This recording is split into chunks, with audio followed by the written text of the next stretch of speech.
What it be, all Resident 47 up here again. Got another discography ranking episode to drop on y'all. This is going to be on one of my favorite artists of all time and one of the first bands I fell in love with. And it's going to be the founders and pioneers of nu metal, Korn.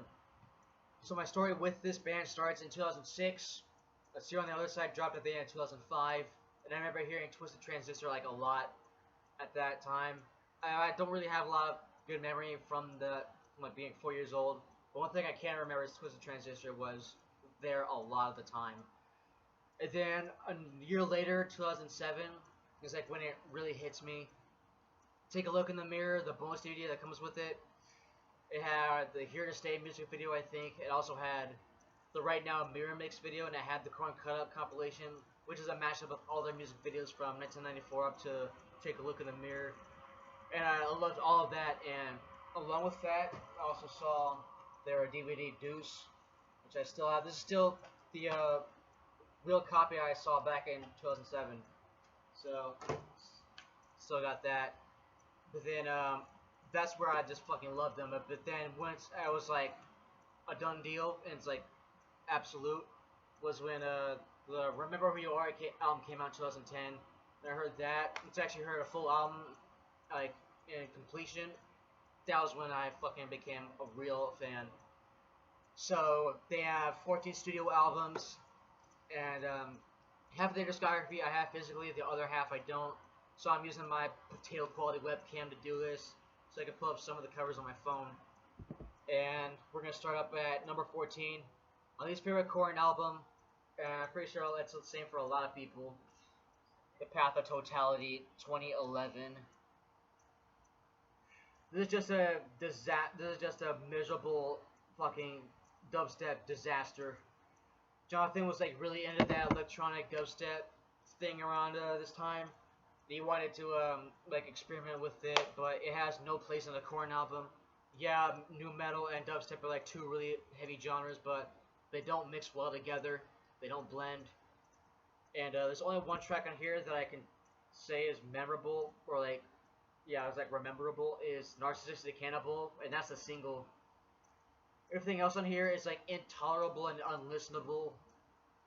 I fucking hate dubstep as it is, but Jesus Christ, this is like one of the worst albums of all time to me, as far as what I've heard. So that's number 14, The Path of Totality. Let me just keep it moving. Number 13 is gonna be Untitled album. This is from 2007. This is their first album with their drummer, like their current drummer, Ray Luzier. And this was another experimental failure. They tried doing like an industrial metal album this time, and it went as well as like the Path of Totality did. And there's only one song here that's like memorable in its evolution. And even then, like I wouldn't go on my way to listen to it. But only thing else I can give it is there's a riff on "I Will Protect You" that's like really fucking cool. Everything else about this is just a fucking hardness, and that cover fucking sucks too. Like, you ever seen that bird duck optical illusion online? It's like this, but 10 times uglier. So my number 13 is the Untitled album. And then up at number 12 is the new album Requiem. This just didn't click with me. I gave it a few listens, and I'm not picking up on anything I can remember. It's a very forgettable album. It's just an insultingly stereotypical record for them. It feels like something that is really rushed out there. It's 9 songs, 32 minutes. It feels more like an EP. And yeah, this won't even go further on that because it's that forgettable. So coming up at number 11 is going to be The Paradigm Shift. This is 2013, and this was Head's return to the Korn. His first album with them in 10 years. It's his first time in the band in 8 years, because he had to leave and get his life back in order. And I remember watching their Family Values show in 2013 on Access TV, and that's where they played Pray For Me and Love and Meth for the first time, and I love those songs, and they got me ready for the album. But once it actually came out and I heard the thing in completion, it was a fucking big miss. My favorite track is "Pray for Me." That's actually one of my favorite Korn songs. It's really heavy. But then a couple other songs I like are, I'll say "Spike in My Veins" and "Punishment Time." And then outside of that, my thoughts are parallel with Requiem. Very generic, forgettable album. So, won't even dwell on it anymore. That's number 11, The Paradigm Shift. And then, up at number 10, it's going to be an album that I really want to like because it was my first time hearing Korn. But it just doesn't click with me. I've tried as I might, but it doesn't do anything for me. See you on the other side, 2000, the 2005 album. This was their first album without Head, and their last album with David Silveria. And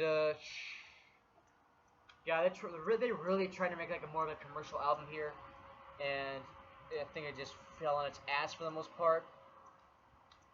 There are some points where it does work, but those are few and far in between. But what we got here? My opening track, Twisted Transistor, is my favorite here. It's one of my top 5 Korn songs of all time. Just the riff on there is fucking insanely nasty. It gives me a sour face every time it comes up. And then and this version right here actually has the full intro, like in track 1, because on the reissue they put it with like a pre-gap song. And I put that out there because my memories with this are hearing the full version with the intro. But I love that song. Then after that, it really falls from grace. Like Politics, it's an okay song. Hypocrites, I would say that's like the most underrated Korn song of all time. But 10 or 2 Way is okay. Throw Me Away is a song that's grown on me recently. Coming Undone is classic, but radio, like rock radio, just deep throats it down everybody's ears to a degree where it's burnout track for me. So don't really listen to that anymore. But yeah, it's got its moments, but for the most part, it just doesn't. I just can't. I'm not really feeling it. So Korn, See You on the Other Side, 2005. It's my number 10. And then at number 9, every album from this point out, I would say I like. And number 9 is Be Untouchables. I know some people are gonna get pissed with where this is ranked. It's not one of my favorite albums of theirs, but there's enough stuff in here where I can say I like it and I'll listen to it in completion without skipping anything. And this comes like some bonus computer content. Some tracks in here that I fucking love. There's some tracks in here that don't hit me as much. And there's some tracks in here that are really fucking cool. So let's see what we have here. My favorite is Here to Stay. That was one of my first Korn songs. Hollow Life and Bottle of Inside are also really cool tracks. Thoughtless, really nice. Really nice switch up to like more like commercial appeal. But what's also on here? Alone I Break is more like a ballad song, and they fucking nailed it with that one because that got me through some dark shit in 2020. What's on here? Embrace is a banger. Beat It Upright, that's a really good sex track. Which is a sense that I don't really say often. And then the closing track, No One's There, is also really good. Everything else on here I also really like. Just doesn't it's just not like one of my top favorites. But yeah, Untouchable 2002. Really solid album. And then up at what is it? Number 8 is gonna be the album that got me following Korn again after the Paradigm Shift was a complete failure. The Serenity of Suffering from 2016. This was their real return to form after Head came back. It's got that classic raw. It's got that classic aggression of early Korn, but it's also got like that modernized production sound that they do a lot. So what's on here? Insane, Running in Vain, The Hating, my favorite track, A Different World with Corey Taylor. Take Me, Everything Falls Apart, When You're Not There, Next in Line. Yeah, really dope album. Really dope. Just what can I say? It's a great album. This was their real return to form after like 2 shit albums. within like a 6-year window. So that is The Serenity of Suffering. And then next up at number 7, this is like the most unfairly underrated album. This gets so much shit from a lot of people, and it just doesn't compute with me because this was like a real return to form for them at the time. It's Korn 3, Remember Who You Are, 2010. I want to give pieces to this piece goes out to everybody who defends this album because I think this is the modern Korn album I thought everybody would love, but it's actually the complete opposite. And I don't know why. It's like when everybody wants the old insert artist here back, once they get it, they just swipe it away. People are fucking picky sometimes, man. But I love it. This is my first new Korn album. And you get stuff like Oildale, Leave Me Alone, Pop a Pill, Well Look at This! That's my favorite track, I'll say. That's the track that I got played the most when this came out. Move On, Let the Guilt Go, The Past, Never Around, Are You Ready to Live, Holding All These Lies. And then I think this is a standard version. This is the one I remember getting because this was the cover that I remember first. And then I also saw this around the same time. I think this was like the the track list on the standard version. But this is the bonus track version, and it has another good track called People Pleaser. So my number 7 and the most unfairly shitted on Korn album is Korn 3, Remember Who You Are. This has like that just has that real painful emotion that the 90s stuff had, and it has Ross Robinson on production. There's no way it could have gone wrong. So that's my number 7, and then number 6. This is like their best album in 15 years, I'll say. And it's like their darkest album since Take a Look in the Mirror. The Nothing. This is their 2019 album. This is one of their best albums, but it comes on some tragic terms because when they're doing like the Follow the Leader 20th anniversary tour in 2018, Jonathan Davis's wife, Devlin, unfortunately passed away from a drug overdose. And that just fucking devastated him to a very crippling degree. And he took all of that pain in him and let it all out on here.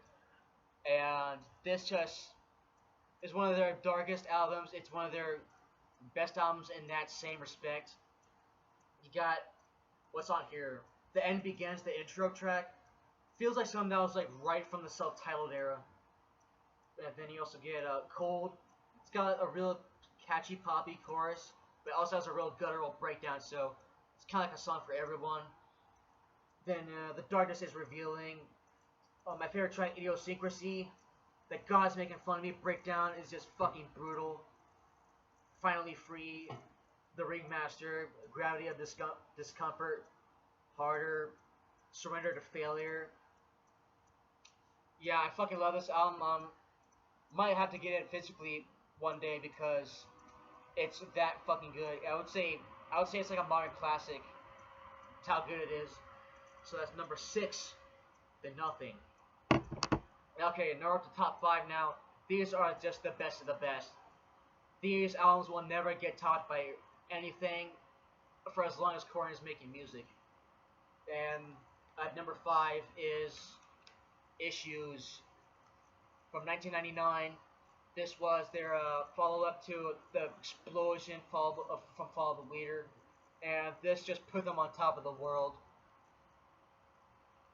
And the cover here, everybody should know the story. They did the Korn contest with MTV, and these right here are the four finalists. This one right here done by, what is his name? Alfredo Carlos, which was first place. This one done by what's his name? Can't fucking read this. Vince Kwaku. And then this one right here was done by what is it? Jamil Phoenix Clark. And then the bottom, and then this one was done by Brian Lambert. And I actually have seen a version of this CD with this cover, but I didn't pick it up, unfortunately. And I think Those ones are like a little more scarce. But this is their first time doing like some real experimentation. They did like a lot of electronic stuff and with a bunch of interludes, like sparse throughout the album. And it does a really good job at breaking up the album, making it feel like more like a faster listen. And there's my favorite track on here is the song off the album, but it's Falling Away From Me. Just one of the craziest riffs I've ever fucking heard. And then what else on here? Trash. The verse beat on there is fucking dope. Beg For Me is fucking hard. What's on here? What's on here? Wake Up. Hey Daddy, Somebody, Someone. I say the most underrated track on here is Let's Get This Party Started. That's a really good track. The closing one, Dirty. Yeah, I mean, classic album. And it came out the same day as Dr. Dre's The Chronic 2001, so it's probably a great day to be buying music. My number 5 is Korn's Issues. It's like one of the defining albums of 1999 right there. And then number 4, this is also like one of the most unfairly shitted on Korn albums. I will defend this till the day I die. Take a Look in the Mirror, their album from 2003. Even Korn themselves don't like this. Brian Head has actually said this is their worst record. And I believe Jonathan has also said this is his least favorite Korn album too. But I can see why, because all their personal lives were at rock bottom at this point. And they felt like they were like really drained of creativity. But I think they still made a pretty fresh album. They got a pick of Them in the Mirror from Follow the Leader era. And then another one from the self-titled era right there. Both disc arts are the same, so I'll just pull out one. It's supposed to be like a mirror and shit. So there's it in there. And then, I like the packaging on here, it's really fucking good. And then, also comes with like one of my favorite booklets ever, the Korn Scrapbook. So yeah, why is this one of my favorites? Why I think it's so unfairly shitted on? This is like their most pissed off album. This is like their most like aggressive album since since like maybe Life is Peachy or Follow the Leader. But you got like Right Now was my favorite on the album. Just that fucking riff just gets me going. Break Something Off is also hard. Counting on Me, Here It Did My Time. Play Me With Nas. Nas kills his verse on there. I know a lot of people say it's trash, but I don't know. I give it a pass on that one. There's also Alive, which is like it's like they reworked the demo version of Need To, and that's a fucking great track. Let's Do This Now. Y'all want a single? Yeah, I actually like that song. And then there's a hidden track after Will This End where they do a killer cover of Metallica's One, and James Hetfield was there to watch that happen, and he said it was a fucking honor because he looks to Korn as their peers. So, yeah, this is like their most pissed off album right here. It's one of their heaviest. It's just Jonathan Davis doing a lot of guttural shit on here, and this is the only thing on here that's like, if I had to like, really nitpick, like the drums are like kind of stiff, and Philly's bass is like kind of it's kind of like really thinly mixed. But those don't really fucking bother me. But yeah, I just defeated the people who hate this album, I guess. So that's number 4. Take a Look in the Mirror, 2003. And then up on my number 3. For the longest time, this was number 2, but recently I had to take a drop back down to the bronze medal, and it's Follow the Leader, the album that made them famous. It's 1998, and as you can see right here, it starts on track 13 and it ends on 25. When they were mastering this album, they had a fuck up with it, where they had like 12 blank tracks, but they just left it in there just to fuck with people, to think like their album was like, their copy was like faulty or something. But love this album cover right here. Everybody knows it. Got the kids on the hopscotch on the cliff, the girls jumping off of it. You have It's On, Freak on a Leash, of course, Got the Life, of course. My favorite on here, Dead Bodies Everywhere. Just all the riffs in that track and the chorus, all fucking amazing. Children of the Corn with Ice Cube. Ice Cube kills that shit. BBK, Boy Better Know, Pretty, Reclaim My Place, Seed, Comatose with Slim Kid from Far Side, and the closing track, My Gift to You. Yeah.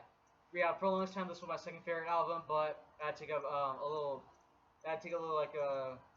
it has to take a step back from what's going to be my number two. But if this was someone's favorite Korn album, I wouldn't even fucking put up a fight with that. This is a fucking one of the most classic metal albums of all time, I'll say. Follow the Leader, 1998. And then next up on 1990, number two is from 1996, Life is Peachy. Fucking Christ. This was like the best way they could have followed up their debut album. It's pretty much them building on everything they did on that record. And also, this was also one of the first Korn albums I heard because I got it for Christmas in like 2009 or 2010. Who Then Now Bitches. If you don't know about that documentary, go fucking get your weight up on it.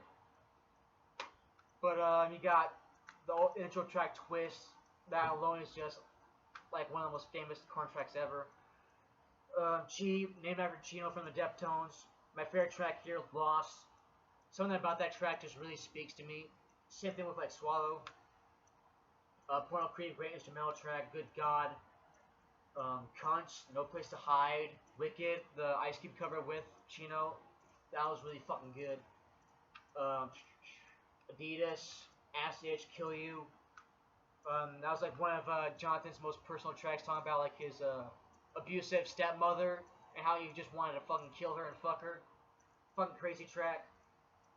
Just when he starts doing like that really like manic fucking delivery in the second verse, the riffs on that shit are just fucking crazy. And that's one thing I love about this album. Like the riffs in here are just out of here. The chemistry between Head and Monkey on here is at its best. So that is number two, Life is Peachy.